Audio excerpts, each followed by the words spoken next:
There is a backlog in the thousands of already approved but unbuilt units in Douglas County. Should this be a consideration for future master plan amendments? If so, why? And if not, why?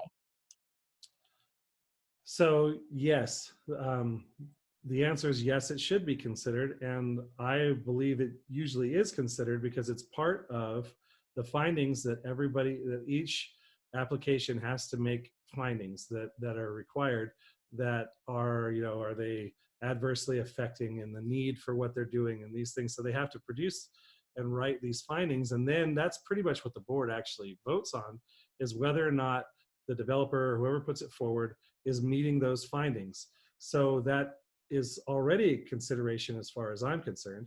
But then, there is this backlog. I mean, that's a, I feel like that's partially a fallacy. And thankfully, there was a presentation made to the Planning Commission this week. So go back and watch that and start to see that this so-called backlog is, a lot of them are paper lots that were never actually built. There is not that many turnkey, ready to, what do they call it, shovel ready. There's not that many shovel ready lots that somebody could come in and just build on tomorrow. I can't remember the number now, and I hate quoting numbers because you get it wrong and people come after you for that. But there is not that many lots that are available to build on. There are several like infill lots that are out there, but they're not something that a builder could come in, buy, and build a spec house on, because the lot values are so high right now. There's, some of these lots that are left inside some of these subdivisions are really expensive. I know there's one in Rocky Terrace. I believe it's for, let's see, here's the number again, somewhere around $320,000 for that lot.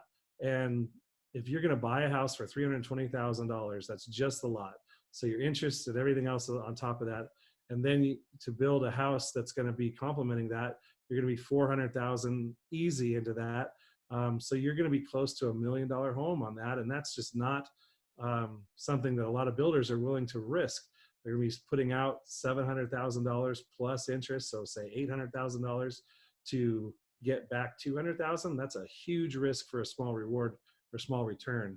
So that's one of those things about the backlog, is that that's not a real number. It's not a real thing. There's lots of reasons why those lots that are sitting out there haven't been built on. So that would be my first question, is why are those backlog lots out